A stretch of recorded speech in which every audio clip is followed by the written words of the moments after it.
This timeline to the coming 7-year tribulation and the millennium is, I believe, biblically correct according to the information we can gather from the Bible and historical records. The main difference with this timeline compared to most other timelines is that I believe the 7-year tribulation period actually straddles the crossover point in time between the end of the 6,000-year dispensation allotted to Satan and the coming 1,000-year millennium, where Christ will set up his millennium kingdom, rule with a rod of iron, and where Satan and his demons are bound in spiritual chains until the end of the millennium and the 7,000 years.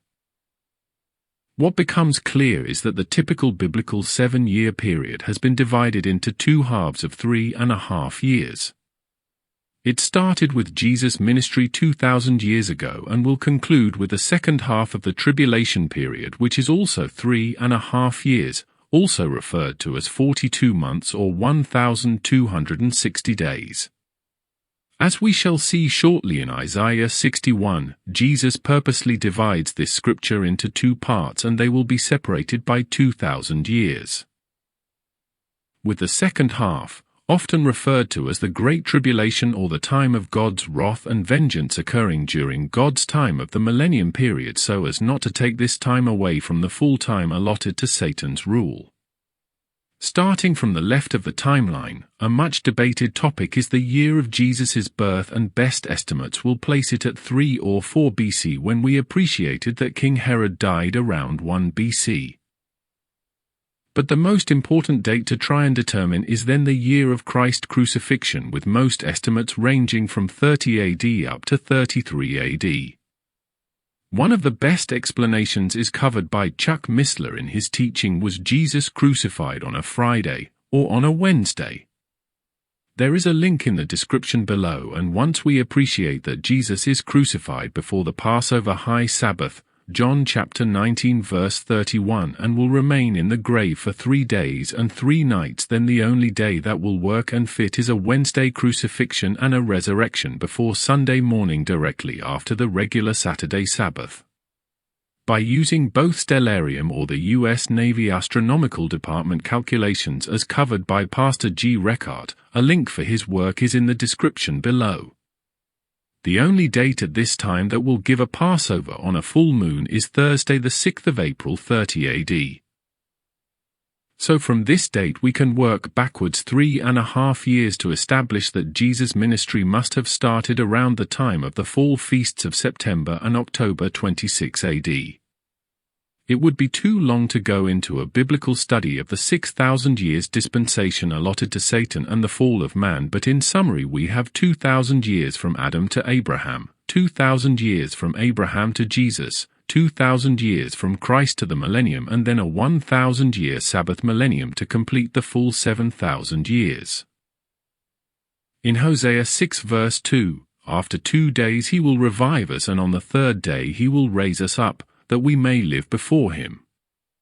It is generally agreed that the 2 days referred to as 2,000 years.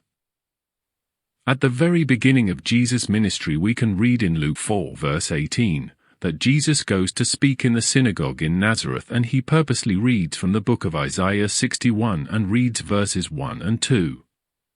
These verses are recognized as messianic verses, and hence Jesus is claiming to be the Messiah, but he purposely does not finish the last line of verse 2, and the day of vengeance of our God. This is because the next 3.5 years would be fulfilling the first part of his ministry, and the second half relating to the day of God's vengeance would not take place for another 2,000 years and take place during the last 3.5 years of the tribulation period, which is also known as the period of God's wrath. Again, Chuck Missler does an excellent teaching on Luke 4 verse 14 and Isaiah 61, and I will leave a link in the description.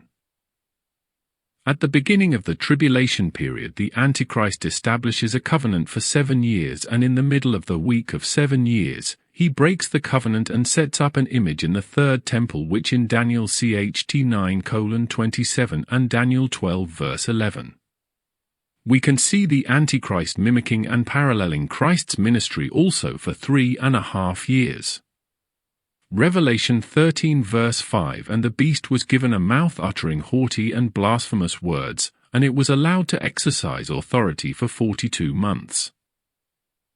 Revelation 13 verse 7.